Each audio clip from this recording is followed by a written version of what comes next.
Hello, I'm Gary Numan, and this is Soundsphere TV.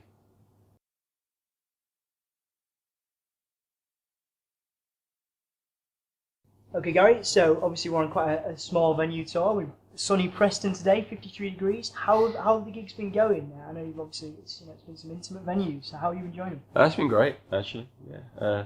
The only problem with the small venues is that sometimes stage size is limited, and they'll keep banging into each other quite a bit. I cracked my head on a keyboard once by getting too enthusiastic. I got my guitar stuck up Tim's arse on one gig. That was a bit weird. Yeah, I don't know how that happened. But apart from minor little things like that. Yeah, I think you saw some naked bike riders as well. Oh yeah, that was in Exeter. Yeah. As I heard all this shouting and looked out the window, and there's just dozens of overweight naked people cycling past. That was a weird experience. I'm not sure that's an average day in Exeter, but yeah, there you go. And obviously, you've got some festivals coming up. You've got Alvest and Sonosphere. Obviously, looking forward to those. They're quite big shows. But also, what are your plans sort of for the rest of the year? I know you were wanting to do some soundtrack stuff. So, what have you got planned? Once this kind of run of shows finishes. Well, I've done we did a film score called From Inside, which I did December, January, in between tours. So that's done. That was handed in about 2 weeks ago. There's another one on offer. It's a time thing, unfortunately. As an new autobiography book to write. When this is finished, I've got a Jean-Michel Jarre track that I'm working on. I've still got to finish. New album, obviously, to start. Although I'm probably going to start that January. We have a bit of break from this. I've got another American tour late October, and then a big show in Hammersmith in November, and that would be the Hammersmith show is kind of the official end of the Splinter campaign. So when that's done, a little bit of time off over Christmas to be with the kids, children again, and then start a new one in January, as I say. I'm also trying to write a novel, which is possibly an over-ambitious project, but I sort of see myself ending my days writing stories rather than making music. As I get older and less able to run around as I am in a minute, but I'm slightly nervous about that, and I've always wanted to do it. I would love to end up writing novels, but I have no idea if I'm really good at it, and I might not be. So I'm a little bit scared to actually commit and finish one. It's quite scary, but I think you've set yourself in good stead over the years of pushing yourself to do stuff you're not entirely comfortable with. That's a big one though. That's a big one. I've got a lot of my kind of future ambition tied up in that, but I don't know. I don't even know if I'll ever have the courage to actually finish one.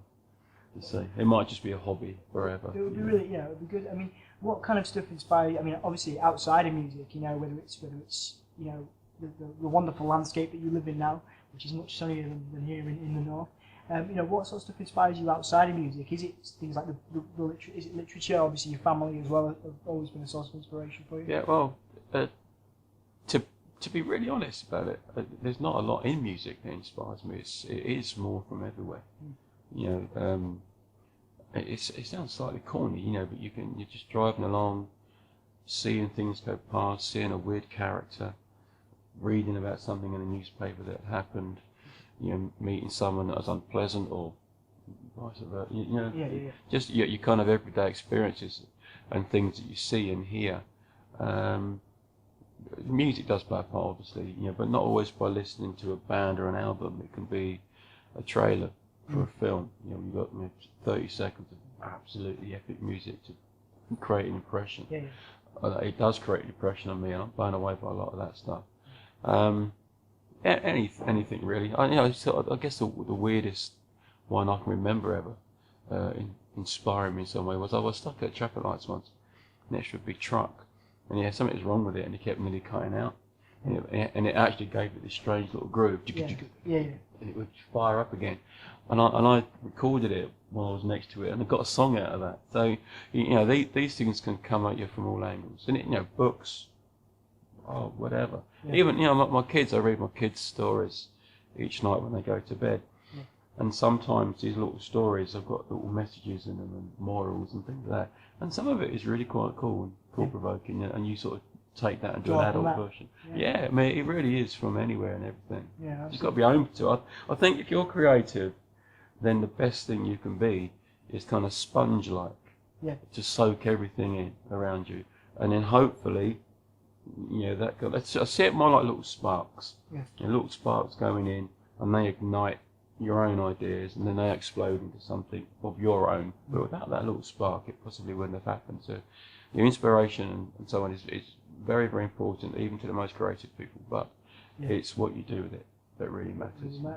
And you were saying that you, even though you're in this wonderful, lovely place now, it's really sunny, and you go swimming in the pool, you can still find these quite dark inspirations. Here in the Black was you were quite down when you wrote that, and then you've got My Last Day, which was about a friend, wasn't it, who went through a particularly difficult period in life.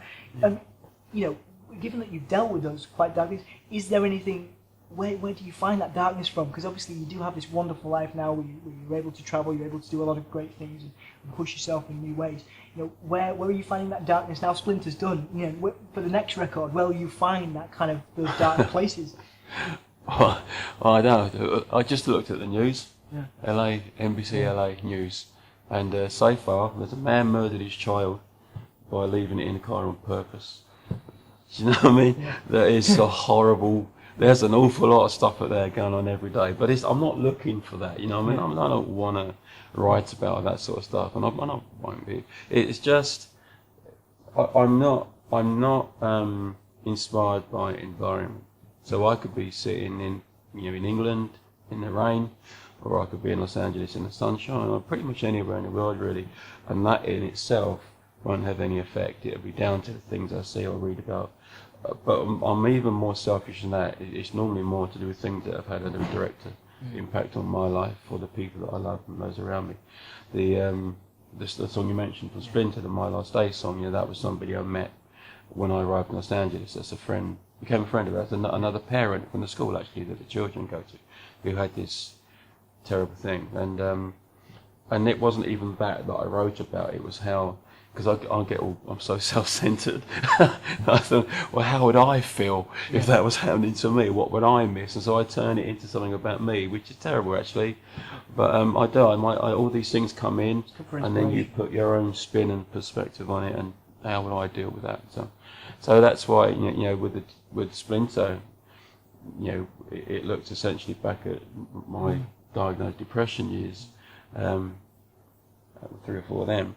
And it just gives you all this stuff to write about, and I appreciate that it's not sunny, and it's not happy stuff. But equally, never written it. You've never written Shiny Happy People. You've never written that kind of record. No, and not that I have anything against it. It's just that the creative part of my brain, it doesn't respond to that stuff. It doesn't want to write about the stuff. It's not particularly interested in it. It doesn't want to hear it. To be honest, I'm not a fan of happy music. I like stuff that sort of makes you think.